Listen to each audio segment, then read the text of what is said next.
when we have other people using the boats, they come back to me and say, I know what you mean now. It's like it's really nice. It's just you feel like you just want to go back out there. It's a really strong, nice feeling, and it really enhances like closeness to nature. It's really quiet, so you can really talk to people on board, even in high speed. Hey, welcome back to the Marine EV Leadership Series. In this episode, we are joined by Leif Stavøstrand, the CEO and co-founder of EVOY AS in Norway. EVOY is making waves with their innovative and powerful electric inboard and outboard engines designed to power the next generation of sustainable vessels. Let's get to our conversation. Thank you very much for joining us, and welcome to the Green Boater. Yeah, thank you. Thank you for having me. You know, with EVOY being sort of at the forefront of electric boat, what are some of the challenges and some of the opportunities that you have with your company in leading? So,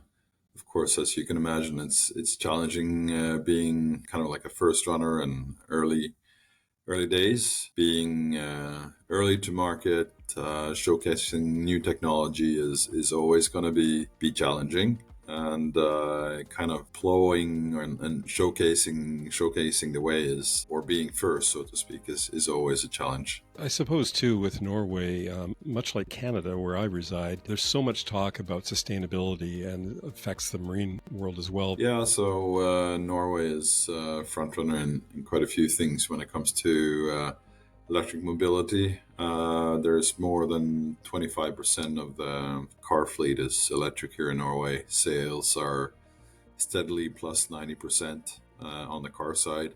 There's a lot of boats going electric, or ships, I should say. So there's a lot of ferries along the coast that's fully electric. And just here in my hometown, quite archipelago with people living on islands, and also the ferries going there are electric by now. So it's certainly a lot of stuff going on here. I was at a boat show in Seattle and talked to some folks in the marine market for EV, and they were saying a lot of their customers are people who already own an electric vehicle, a car, and they're now complementing that with reaching out to buy an electric boat as well. Yeah, for sure. We see there's a fairly large correlation between people that's interested in what we do and people that already have EV, and in some cases have had an electric car for many years already, and everything else is electric. Their bike, their lawnmower, their scooter, and the only thing lacking is the boat. So EVOY has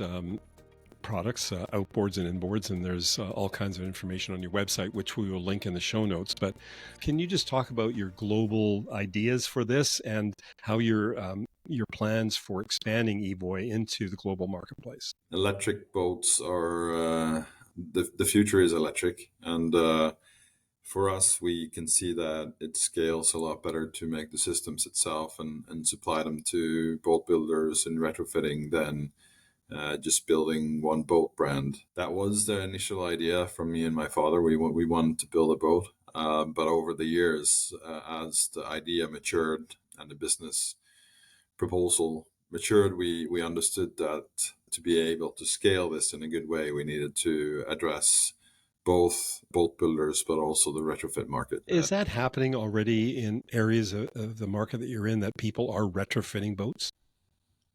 We're doing some. We've done a few here in Norway and a few other places, but we've also seen that when people first go electric, they tend to want to upgrade their boat at the same time. So for now, the percentage of new builds is fairly high. A lot of what's going on in the EV space, both in cars and in boats, is battery technology. It's crucial for electric power. So how is EVOY looking at battery technology and innovating in the space to improve things like range and performance, which is always a question about people who are moving from fossil fuel to electric? Yeah, so the reason why everything else is electrifying before boats and planes is, of course, they need a lot of energy to move. What we see now is that batteries are steadily improving. We don't necessarily believe in a big jump in technology in the next 5 to 10 years. We think it's going to be incremental. Yeah. kind of the same as computers and laptops, and cell phones, and so on. But it is definitely important. For us, we have talked to more than 120 battery suppliers the last couple of years, and we do as good as we can to stay in front and make sure that we have the best available technology at any point. And as you build volume, you can also get the prices down as we move along. So Yeah. that's also going to improve over time. Are you investing yourself in better technology, or are you repurposing the best of breed? How does that strategy work? So our sourcing and procurement strategy and R&D strategy is much similar to what Tesla did there first. We partner with big OEMs out there, use their best technology available, Yeah. and then over time, as we build volume, we might move down the food chain and get some battery packs our own. It's not high priority right now Hmm. because building your own battery pack is quite costly and takes a lot of time. And there's Yeah. it's not the first priority today, but it's likely that we will have our own pack in the future. But I don't Yeah. think we will ever make battery cells. The volume in the maritime industry doesn't really support that. Some of the other things maybe you can talk about that EVO is doing and the whole technology, what you see shaping the future in electric boating, just some technological advancements that you can talk about. Yeah, so I think we'll see the electric boating industry keeping a close eye on what they're doing in the car industry. I think Mhm. the digital side of the products are going to be really important going forward.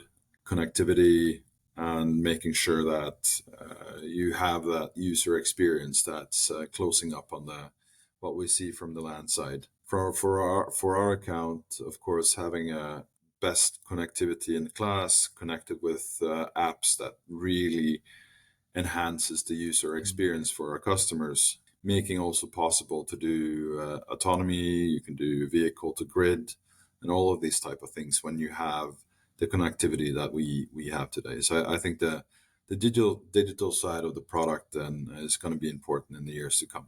What are some of the things that you would say differentiate EVOY from the competitors in this space? Yeah, I think Evon has now proven over time that we're quick on development. And I think the plug and play feature that we have developed is going to be quite important going forward. With that, we mean that when you buy an EVOY system, it's literally plug and play. It's easy to install. Should you break something, then spare Hmm. parts are available. When you have the plug and play system, it means that all the cable and the cable harnesses and all the parts are completely terminated from us. So it is to plug it in. I think that's going to be an important feature for many of our customers going forward. It just enhances quality and safety when it's done in this way. Hmm. And also for us, it brings down the cost over time, which is also going to open up new markets as we move along. I see one thing that you're already differentiating yourself just from what I understand of your companies. You're already present in so many markets around the world. Yeah, and I think that's been important for us to move into new markets and get experience from them. Even at the low volume, you do get a lot of experience from the different markets, and then you learn where to push and pull. Yeah, And I think that connectivity that we have has been crucial for that. It yeah, allows us to connect to the boats and we can do diagnostics from our headquarters in Norway, meaning that we don't need necessarily to have boots on the ground in the same level that you would have to do with internal combustion engines. yeah. What do you see as some of the resistance in the industry towards changing into electric power for boating?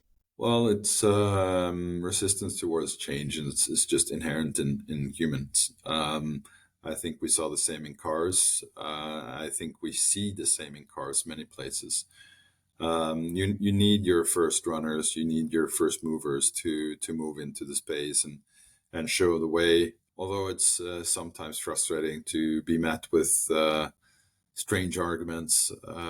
It's the way it is, and we just have to prove the technology by putting more and more boats on the water. And in that way building trust to the technology and to us as a company. It's frustrating in one way, but at the same time, I think it's natural. Yeah. It's the way it is, and just by showcasing the technology and putting boats on the water, will just prove them wrong over time, and then it will only go one way in the long run.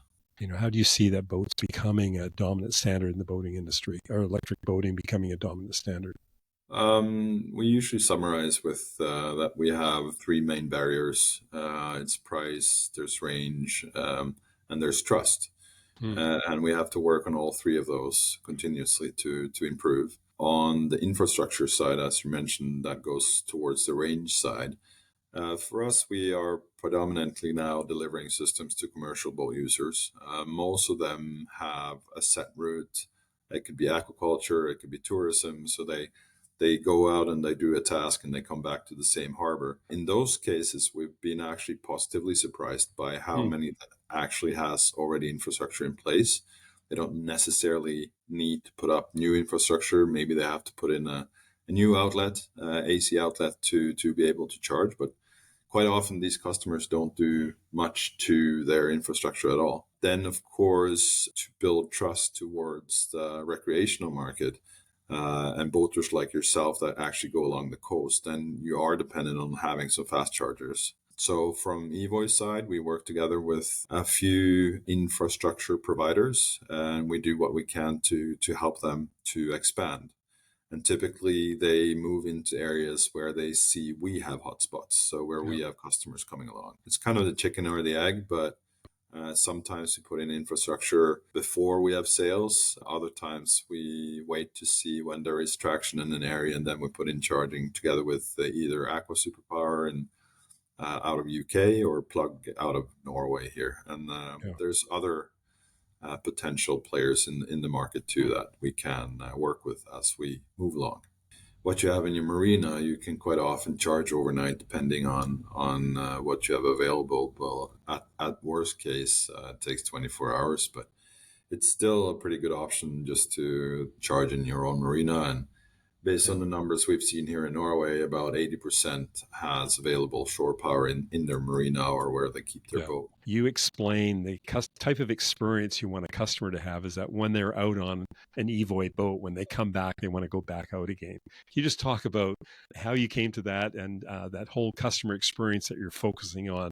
No, it's something I felt myself. So in 2019, we put our first boat on the water, and I was trying to summarize to myself and our employees what that feeling was. And after a while, it dawned on me that that's exactly what I feel when I come back in after a quick, nice, silent trip on the water myself or with friends. And when you dock, you just get that. It's almost kind of like, what should I call it? Like a sorrow. Like you feel sad because you just kind of want to go back out, right? And I think it's important that we let other people feel that feeling, because it's really, now that we've kind of set a word on it, when we have other people using the boats, they come back to me and said, I know what you mean now. It's like, it's really nice. I think that's also what we're trying to say with the vision that we've said, the irresistible boating is. Hmm. It's just you feel like you just want to go back out there. I think that's something that's inherent in electric boating. That Yeah. it's a really strong, nice feeling, and it Yeah. really enhances like closeness to nature. It's really quiet, so you can really talk to people on board, even in high speed. So all of these things just enhances the social experience being on board. Yeah. Something that I think boat owners like myself and yourself as well, in the old days, we spent a lot of time in the engine room fixing things. And Yeah, and I been don't there. find that as enjoyable anymore. I would rather be on deck and boating as opposed to fixing. And The motors are just, well, lack of a better word, bulletproof. So they say we don't really know how long they'll go. You might have to change some bearings way down the line after thousands of hours, but the estimate is that the motor should have around 200,000 hours runtime. So oh, yeah, it probably will last the lifetime of the boat and then some. So yeah, it's definitely really nice on that side. Sustainability. How are you as the leader of EVOY ensuring that you are doing responsible leadership in terms of sourcing some of your products, in terms of how you manufacture? What are some of the things that EVOY is doing under your leadership to just fall under this umbrella of sustainability? Yeah, no, you're absolutely spot on and right when it comes to that. This is core value with us and me personally. So it was probably one of the main reasons we started EVOY in the first place. It was just a feeling that we hadn't, or I had to do something. It was getting more and more evident that global warming is a big threat for all of us, and I'm still quite worried about the fact and for my children and their children how this is going to look a few years down the line. Coming from the oil service industry, this was something that I felt and thought a lot about, and just moving into electric boating was naturally because of that, just because of the offset that we have with the boats that we put in water. So that's our biggest impact. A commercial boat typically runs 500-600 hours per year, and we can offset like 50 tons on a boat for a year. 50 tons. And that's equivalent to about 25 cars per boat. So it's definitely already an important thing right there. But then in addition, like you mentioned, we keep a close eye on our supply chain, challenge our suppliers around the world to be as green and clean as possible. And it's something that we focus quite a lot on when we do our purchasing on our side. So it's a heavy weighted criteria from our side that we are as good as we can. And I guess the challenge too is also you're also in it for profit. So there's a balance between how much energy and efficiency you're putting in sustainability, but also to be responsible to your shareholders and to your employees to make sure your company is here for the long haul. We all need profit to survive and to grow. And so that's always a bit of the tension, isn't it? We believe that sustainability will pay off in the long run. You're right. We are here to be profitable in the long run. So having focused on cost and cost downs are also extremely important to us. And that's what's going to make it possible for us to be here in the long run. And it's a marathon, not a sprint. We have a long-term view on things, so it's absolutely a strategy to stick around for some time. Some people ask why we build our headquarters in a small town, but it's our hometown. People that work in our company are mostly here, but then we also have satellites outside. But this is where we work and we live, and we're in this for the long run. What are some of the things that are on your horizon as you set some goals for EVOY? We try to make sure that we develop our products in a way to enhance the user experience as much as we can. We're focusing on screen experience, throttle, which are the two main things that you have to relate to when you're driving the boat. We're also looking into how to log in the most efficient way and just make sure that whole boating experience is as seamless as possible with the human interface, so to speak. On the motor side, on the hardware side, basically making things as efficient and as low weight as we can, and bringing down costs over time is going to be important for us and our customers, basically. I've been really interested following some of your media that you've been putting out. Your company's released a little short film, Electric Boating in the Future.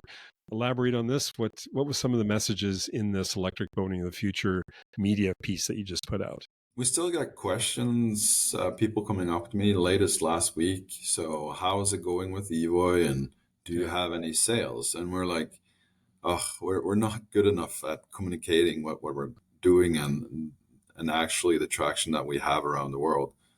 So I think it was important for us to show a little bit about where we are, what our employees work with, and a lot of showed some of the videos of a few of the boats that's on the water just to show how it works. So I think this is an important piece for us to keep an eye on and showcase where we are and where the technology is today.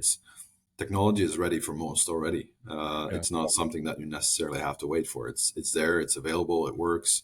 Yeah, and it's important for us to build that trust around the brand, around us as a company, and the technology that we use. Yeah, that's wonderful. And as said earlier, we will put links to your website where they can find all the information about the different products you carry, both the inboard, the outboard, and all the media that we just talked about as well. So they can, our viewers can look at that. So just as we wrap up, Leif, you've had such an extensive background in boating, fishing, some of the projects that you were involved in to reduce greenhouse gases. How has this all shaped your leadership at the company, but also the people that you are nurturing in the different areas that take leadership in your customer service, your sales, your manufacturing? How does that culture sort of trickle through your company? I have a few things that's important to me. So I've been a manager or a leader for over 20 years now, and picked some stuff up the way, learned from my leaders. I think transparency is important. We're fairly good at keeping everyone informed of what's going on now and in the future. I think it's important with giving people responsibility and elbow room to grow. I've seen it multiple times where if you give people the autonomy and the space to grow and take responsibility, most people do, which again makes myself and making myself redundant is important to me. So if something should happen to me or I'm hit by a bus or whatever, things will move on. And I think that's been important. And then just believing in people, giving them that trust that they need to grow and evolve is important to me and our crew here. And all in all, the feedback that we get from new employees and from people visiting us, investors, customers, have been kind of a pinch my arm type of experience the last few years, where they really see that we've managed to build a nice culture here and a really happy crew, so to speak. Well, Leif, I just want to thank you on behalf of the Green Boater community for taking the time to share with us some of the stories that we don't really find on spec sheets about products and things like that. It's exciting to see that there are companies like EVOY and leaders like yourself who do have a real passion for our environment. Thank you. It's been a pleasure talking to you. If you'd like to learn more about what it means to be a green boater as an ocean enthusiast, learn about products, practices, hear from people with experience, I encourage you to subscribe by hitting the button below. Hey, until next time, this is the Green Boater, looking for ways to help you create the ocean you love.